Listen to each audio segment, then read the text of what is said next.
Update news. Transformer जळाला अन शहर अंधारात. मध्यरात्री महावितरणवर नागरिकांचा आक्रोश. पठाणपुरा येथील ट्रान्सफॉर्मर जळाल्याने पठाणपुरा, झाडीपुरा, माळीपुरा, नेताजी चौक परिसरातील वीज पुरवठा सायंकाळी 5 वाजल्यापासून रात्रभर खंडित राहिला. उकाड्यामुळे नागरिक, महिला व लहान मुलांचे हाल झाल्याने संतप्त नागरिकांनी रात्री 11च्या सुमारास महावितरण कार्यालयावर धडक देत तीव्र संताप व्यक्त केला.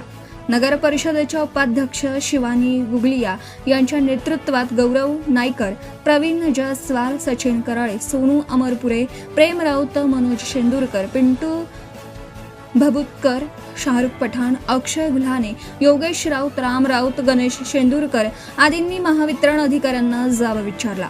यावेळी अभियंता स्मिता रामटेककर यांनी ट्रान्सफॉर्मर बदलणारी एजन्सी संपावर असून नवीन ट्रान्सफॉर्मर उपलब्ध नसल्याचं सांगितलं. त्यामुळे संतप्त वातावरण निर्माण झालं. वाढता गोंधळ पाहता पोलीस उपनिरीक्षक दीपक बदरके यांनी चमूसह घटनास्थळी धाव घेत नागरिकांना शांत केलं. दरम्यान महावितरणच्या वरिष्ठ तंत्रज्ञांनी नगरसेवकांना लेखी पत्र देत दुरुस्ती सुरू असल्याची माहिती दिली.